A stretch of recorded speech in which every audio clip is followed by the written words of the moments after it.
কলেজের শিক্ষক ভাই ওনারা, আসসালামু আলাইকুম। আমাদের মধ্যে উপস্থিত আছেন আমার সাথে আসা এই তেজগাঁও কলেজের সাবেক নেতৃবৃন্দ রবিন, নাসির, বিবি দুলাল সহ এই এলাকার বিএনপি নেতা সালামত খান সজীব সহ ছাত্রদের সভাপতি সাধারণ সম্পাদক, উপস্থিত শিক্ষকবৃন্দ, আসসালামু আলাইকুম। এখানে আমরা উপস্থিত হয়েছি বাংলাদেশের তিনবারের প্রধানমন্ত্রী দেশনেত্রী বেগম খালেদা জিয়া অসুস্থ, তার সুস্থতা কামনে আজকে এখানে আমরা উপস্থিত হয়েছি। তিনি অসুস্থ হলেন কিভাবে এটা আমাদের জানতে হবে। এই ফ্যাসিস্ট আমলে শেখ হাসিনা তাকে একটি হাস্যকর মামলা দিয়ে 6 বছর সাজা দিয়েছিলেন। তিনি 10 বছর সাজা দিয়েছিলেন, তিনি 6 বছর কারাবরণ করেছেন। মামলাটি কি? মামলাটি 3বারের প্রধানমন্ত্রী, সাবেক রাষ্ট্রপতির স্ত্রী, সাবেক সেনা প্রধানের স্ত্রী, তিনি 2 কোটি টাকা শেখ হাসিনার বাসায় তিনি চুরি করেছেন। অথচ এই টাকা ব্যাংক থেকে বেগম খালেদা জিয়া উঠাননি। এই টাকা ব্যাংকে আছে, তখনও ছিল, এখনো আছে। এই টাকা বৃদ্ধি হয়ে আজকে 8 কোটি টাকা হয়েছে। তারপরে কিন্তু শেখ হাসিনা তাকে 2 কোটি টাকা আত্মসাতের মামলা বা চুরির মামলায় তাকে 10 বছর সাজা দিয়েছেন। বেগম খালেদা জিয়া 6 বছর কারাগারে ছিলেন। কারাগারে তিনি কিন্তু সুস্থ গিয়েছেন। কারাগারে বেগম খালেদা জিয়াকে স্লো পয়জনের মাধ্যমে মেরে ফেলার চক্রান্ত করা হয়েছিল। তিনি কারাগারে অসুস্থ হয়ে গেলেন। বাংলাদেশের বিশিষ্ট চিকিৎসকরা চিকিৎসা করলো। তারা বললেন বেগম খালেদা জিয়ার বাংলাদেশের মাটিতে আর কোন চিকিৎসা নেই, উন্নত চিকিৎসার জন্য বিদেশ পাঠাতে হবে। শেখ হাসিনা অনুমতি দেননি। বিদেশ থেকে ডাক্তাররা আসলো, সেখানে কিন্তু বিশেষজ্ঞ ডাক্তাররা বললেন বাংলাদেশের মাটিতে তার কোন চিকিৎসা নেই, উন্নত চিকিৎসার জন্য বিদেশ পাঠাতে হবে। শেখ হাসিনা কিন্তু অনুমতি দেননি। শেখ হাসিনা ভেবেছেন বেগম খালেদা জিয়া কারাগারে বিনা চিকিৎসায় মারা যাবেন, অথবা মৃত্যুর ভয়ে দেশে শেখ হাসিনার সাথে আপোষ করবেন। কিন্তু না, শেখ হাসিনা যেটা ভেবেছেন এটা উল্টা হয়েছে। বাংলাদেশের 18 কোটি মানুষের দোয়ায় বেগম খালেদা জিয়া কারাগারে জীবিত ছিলেন। বেগম খালেদা জিয়া কারাগার থেকে একটি মেসেজ বাংলাদেশের জনগণকে দিয়েছেন, সেটা হলো বাংলাদেশের প্রতিটা মানুষ ঐক্যবদ্ধভাবে এই ফ্যাসিস্টের বিরুদ্ধে আন্দোলন সংগ্রাম করে বাংলাদেশের মানুষকে এই ফ্যাসিস্ট থেকে মুক্ত করতে হবে। সেই মেসেজ নিয়ে আমরা কিন্তু দীর্ঘ 16 বছর তারেক রহমানের নেতৃত্বে আমরা ঐক্যবদ্ধভাবে আন্দোলন সংগ্রাম করেছি। এই ফ্যাসিস্ট থেকে দেশকে মুক্ত করেছি। এই ফ্যাসিস্ট প্রধান শেখ হাসিনা, তার মন্ত্রীরা, তার এমপিরা, এমনকি জাতীয় মসজিদের ক্ষতি পর্যন্ত চোরের মতো এই দেশ থেকে পালিয়ে গিয়েছে। সবাই তো ভাইরা, এই ফ্যাসিস্ট দেশ থেকে পালিয়ে যাওয়ার পরে আমরা যারা রাজনৈতিক কর্মী জেলে ছিলাম, আমরা জেল থেকে মুক্তি লাভ করেছি। আমাদের নেত্রী বেগম খালেদা জিয়া জেলখানা থেকে মুক্তি লাভ করেছেন। তিনি মুক্তি লাভ করে তিনি দেশের বাইরে গিয়েছেন উন্নত চিকিৎসার জন্য, কিন্তু তিনি সুস্থ হননি। এই যে 6টি বছর তার কোনো চিকিৎসা করা হলো না, বিনা চিকিৎসায় তাকে রাখা হলো। তাকে এই 6টি বছর মেরে ফেলার জন্য ষড়যন্ত্র করা হয়েছে। এই কারণে কিন্তু বেগম জিয়ার দেহের অনেকগুলো গুরুত্বপূর্ণ অংশ নষ্ট হয়ে গিয়েছে। বেগম জিয়া কিন্তু বিদেশের বাড়িতে গিয়ে আর তিনি সুস্থ হননি, তিনি ফিরে এসেছেন দেশে। গত মাসে 23 তারিখে তিনি আবার অসুস্থ হয়ে তিনি কিন্তু হাসপাতালে ভর্তি হয়েছেন। হাসপাতালে চিকিৎসাধীন অবস্থায় তার অবস্থা একদম খারাপের দিকে চলে গেল। বাংলাদেশের চিকিৎসকরা বললেন তাদের চিকিৎসা শাস্ত্রে আর কোন চিকিৎসা নেই, এবং খালেদা জিয়াকে একমাত্র আল্লাহ পাকই সুস্থ করতে পারেন। এবার আল্লাহ পাকের সিদ্ধান্ত। বাংলাদেশে এমন কোন গ্রাম নেই, এমন কোন এলাকা নেই যে কোনো মসজিদে খালেদা জিয়ার জন্য দোয়া করা হয়নি। প্রতিটি মসজিদে, মাদ্রাসায় খালেদা জিয়ার জন্য দোয়া করা হয়েছে, খালেদা জিয়ার জন্য আল্লাহ পাক যেন সুস্থ করে দেন। এমন বিভিন্ন ধর্মের মানুষের কিন্তু তাদের উপাসনা হলে বেগম খালেদা জিয়ার জন্য দোয়া করেছেন, আল্লাহ পাক যেন তাকে সুস্থ করে দেন। এর একটি মাত্র কারণ, বেগম খালেদা জিয়া যখন 3বার প্রধানমন্ত্রী ছিলেন, বেগম খালেদা জিয়া আমলে সর্বস্তরের জনগণ, বিভিন্ন ধর্মের মানুষ এবং মানুষ কিন্তু ভালো ছিলেন, স্বাভাবিক ছিলেন, নিরাপদে ছিলেন। বেগম খালেদা জিয়ার অসুস্থ হওয়ার পর আমরা দেখেছি বাংলাদেশের আলেম সমাজ মন করে দোয়া করছেন আল্লাহ পাক যেন বেগম খালেদা জিয়াকে সুস্থ করে দেন। আরেকটি কারণ হলো বেগম খালেদা জিয়া আলেমকে ভালোবাসতেন, সম্মান করতেন, শ্রদ্ধা করতেন। বেগম খালেদা জিয়া বাংলাদেশে ইসলামী উম্মার নেত্রী ছিলেন, ইসলামী উম্মার জন্য কাজ করেছেন। বেগম খালেদা জিয়া বাংলাদেশে ইসলামী শিক্ষা প্রসারের জন্য কাজ করেছেন। বেগম খালেদা জিয়া বাংলাদেশে কওমি মাদ্রাসার উন্নয়নের জন্য কাজ করেছেন। বেগম খালেদা জিয়া বাংলাদেশে ইসলামী জাগরণের জন্য কাজ করেছেন। আপনারা দেখেছেন বাংলাদেশে আলেমুল হক শাপলা চত্বরে তাদের দাবি নিয়ে সমাবেশ করেছিল।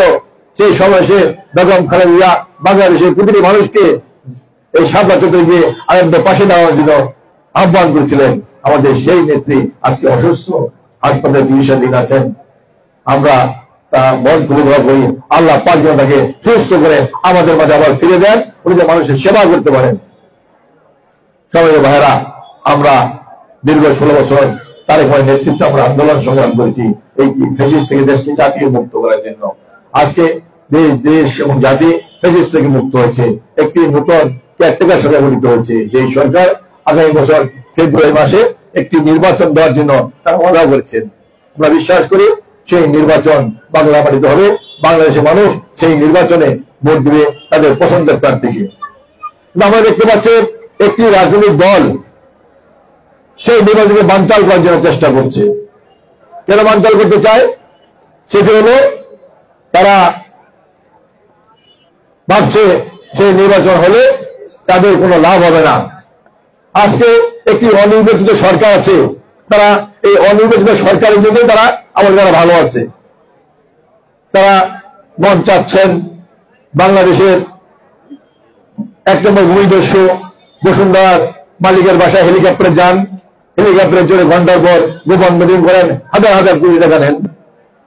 যে ভূমিদস্যু 5ই আগস্টের 500 দিন আগে বলেছিল শেখ হাসিনা যদি মাটির নিচে থাকে তারপরে তার পক্ষে থাকবে, লাগলে 2-4-5 হাজার লোক সে মেরে ফেলবে। আর একটি দলের আমির হেলিকপ্টারে করে সেই বসুন্ধরা মালিকের বাসায় গিয়ে 5ই আগস্টের পরে তারা গোপন মিটিং করেন। ভাই, কিসের গোপন মিটিং করেন? সেটাকে শিক্ষিত পরিবেশ বাংলাদেশের সাধারণ মানুষের জমি দখল করে নিচ্ছে এই বসুন্ধরা। সেই বসুন্ধরা মালিকের সাথে আপনার কিসের মিটিং? আপনি তো জাতির কাছে প্রকাশ করলেন না, বড় বড় কথা বলেন। 5ই আগস্টের পরে এই দলটি 5টি ব্যাংক দখল করে নিয়েছে, কয়েকটি ইন্স্যুরেন্স কোম্পানি দখল করে নিয়েছে। কারণ তারা আজকে অনির্বাচিত সরকার, যদি নির্বাচিত সরকার হতো তাহলে কিন্তু এগুলো তারা পারত না। তারা যদি কর্মকাণ্ড করছে শুধু নির্বাচিত সরকার নাই বলে, এগুলো বলতে পারছে, করতে পারছে।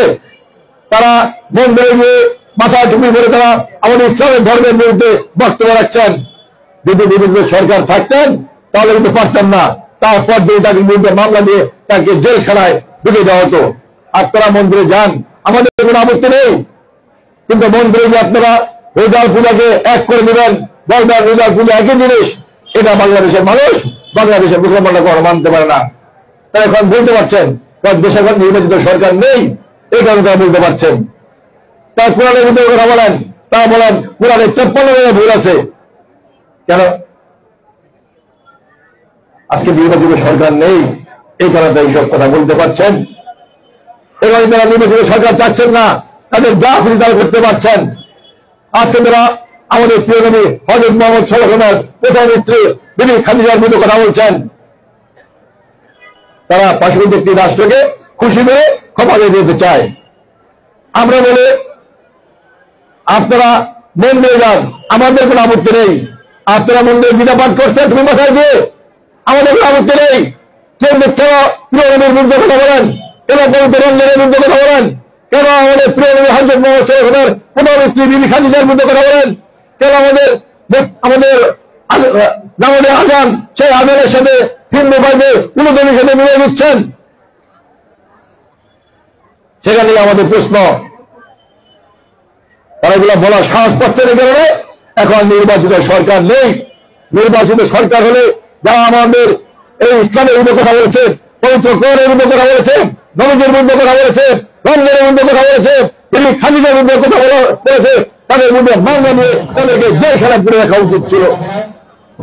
সবাই তো ভাই বোনেরা, আমাদের দলের প্রতিষ্ঠাতা শহীদ রাষ্ট্রপতি জিয়াউর রহমান বলেছিলেন, বাংলাদেশের সীমানার মধ্যে যারা বসবাস করে আমরা সবাই বাংলাদেশি, আমরা সবাই একটি গোলাপ ফুল, গোলাপ ফুলের অনেকগুলো পাপড়ি থাকে, সবগুলো পাপড়ি মিলেই একটি গোলাপ ফুল।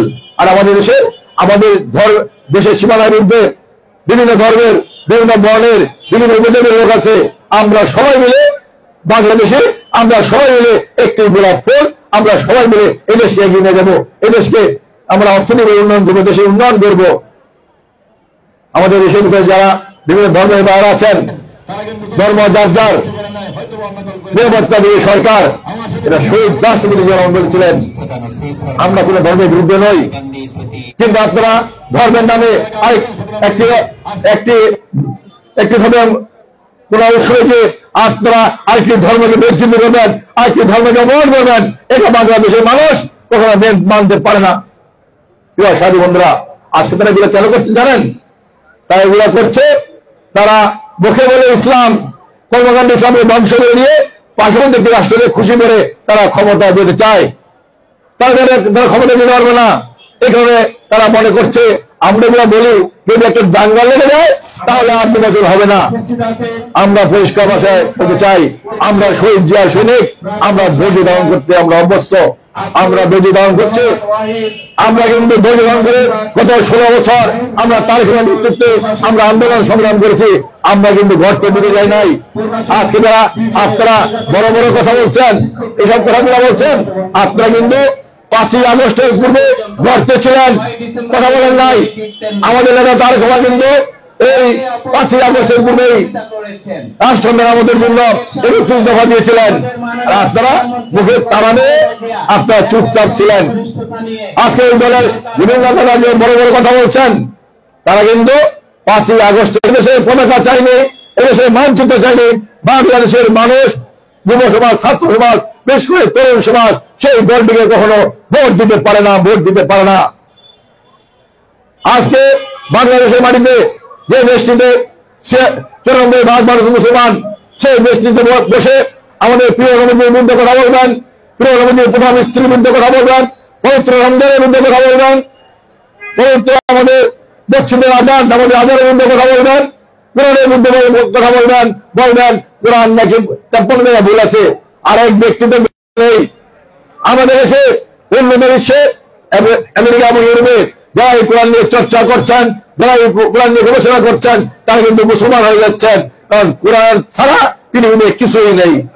আর এই ভণ্ডরা বলেন কোরআনের সমান দেবে থাকি, আমরা শুধু শুধু কোরআন গ্রহণ করি, করেছে যে দলটি পাকিস্তান যুদ্ধের সময় পাকিস্তানের বাহিনীর সাথে থাকে আমাদের সনাতন ভাই বোনদের ইজ্জত নষ্ট করেছে, তারা আজকে আপনাদের মায়া কান্না করছে। মনে রাখবেন, সুযোগ পেলে 71 যা করেছে এখন কিন্তু 1000 গুণ বেশি করবে, এখন শুধু ভোট পর্যায়ে করছে।